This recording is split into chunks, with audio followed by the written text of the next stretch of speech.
নতুন এক টুর্নামেন্টে নাম লিখালেন মুস্তাফিজুর রহমান। পিএসএল এর সরাসরি চুক্তিতে দল পাওয়ার পর এবার টাইগার কাটার মাস্টারের গন্তব্য হতে পারে সুদূর ইংল্যান্ডে। সেখানে সুযোগ মিলতে পারে জনপ্রিয় একটা ফ্র্যাঞ্চাইজি লিগেও। বাঁহাতি পেসারকে তোলা হবে নিলামের মঞ্চেও। প্রায় 950 ক্রিকেটারের মধ্যে জায়গা পাওয়া ফিজকে নিয়ে আগ্রহী হতে পারে বেশ কিছু ফ্র্যাঞ্চাইজিও। তবে কোন নতুন টুর্নামেন্টে নাম লিখালেন ফিজ, দল পাওয়ার সম্ভাবনাই বা কতখানি, সবকিছু এক করে জানবো এই প্রতিবেদনে। আইপিএল থেকে মোস্তাফিজকে সরিয়ে দেওয়ায় এবার কপাল চাপড়াচ্ছে দেশটির সমর্থকেরা। বিশেষ করে হতাশায় ডুবছেন কলকাতার মালিক শাহরুখ খান। মোস্তাফিজকে বাদ দিয়ে এখন মাথায় হাত ফ্র্যাঞ্চাইজিটির। তবে একদিকে যখন ফিজকে না পেয়ে ভারতীয়দের মনে হতাশা, তখন মোস্তাফিজ দিব্যি কাঁপিয়ে বেড়াচ্ছেন পুরো ক্রিকেট বিশ্বে। নাম লেখাচ্ছেন বড় বড় ফ্র্যাঞ্চাইজি টুর্নামেন্টে।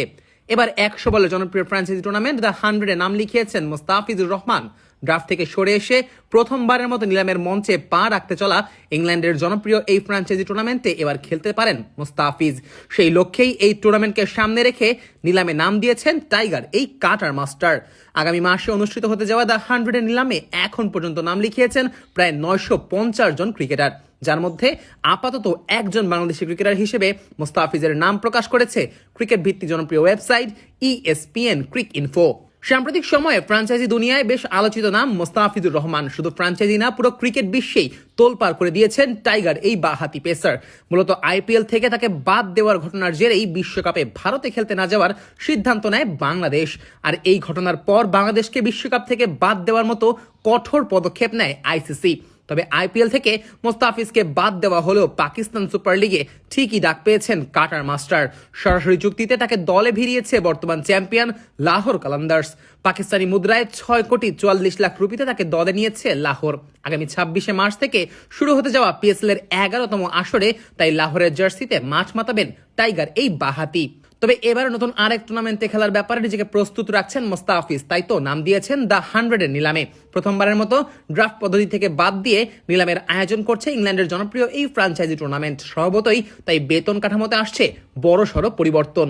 প্রতিটি দলের জন্য মোট স্যালারি ক্যাপ 45% বৃদ্ধি করে করা হয়েছে 2.05 মিলিয়ন ইউরো। নতুন নিয়ম অনুযায়ী প্রতিটি স্কোয়াডে 16 থেকে 18 জন খেলোয়াড় থাকবে এবং 4 জন বিদেশি খেলোয়াড় রাখা যাবে। এছাড়া স্যালারি ক্যাপের পাশাপাশি স্যালারি কলার বা ন্যূনতম খরচের বাধ্যবাধকতা করা হয়েছে ফ্র্যাঞ্চাইজিগুলোর জন্য। তবে দ্য 100-এর এই টুর্নামেন্টে বাংলাদেশি ও পাকিস্তানি ক্রিকেটারদের খেলার ব্যাপারে থাকতে পারে এক অদৃশ্য নিষেধাজ্ঞা। কেননা দ্য 100-এ 4টি দলের মালিক মূলত আইপিএল এর ফ্র্যাঞ্চাইজিগুলোই। Mumbai Indians, Lucknow super giants, Sunrisers Hyderabad ও দিল্লি ক্যাপিটালসের দলের মালিকরাই দ্য 100-এ দল কিনে নিয়েছে। আর এর ফলেই বাংলাদেশি ও পাকিস্তানি ক্রিকেটাররা আদৌ দ্য 100-এ সুযোগ পাবে কিনা তা নিয়েও রয়েছে বড় রকমের ধোঁয়াশা। বিভিন্ন প্রতিবেদন অনুযায়ী জানা গেছে দ্য 100 নিলামে এবার পাকিস্তান থেকে নাম দিয়েছে অন্তত 63 জন ক্রিকেটার, যাদের মধ্যে রয়েছেন শাহিন শাহ আফ্রিদি, শাদাব খান, হারিস রৌফের মতো বড় বড় তারকার নাম।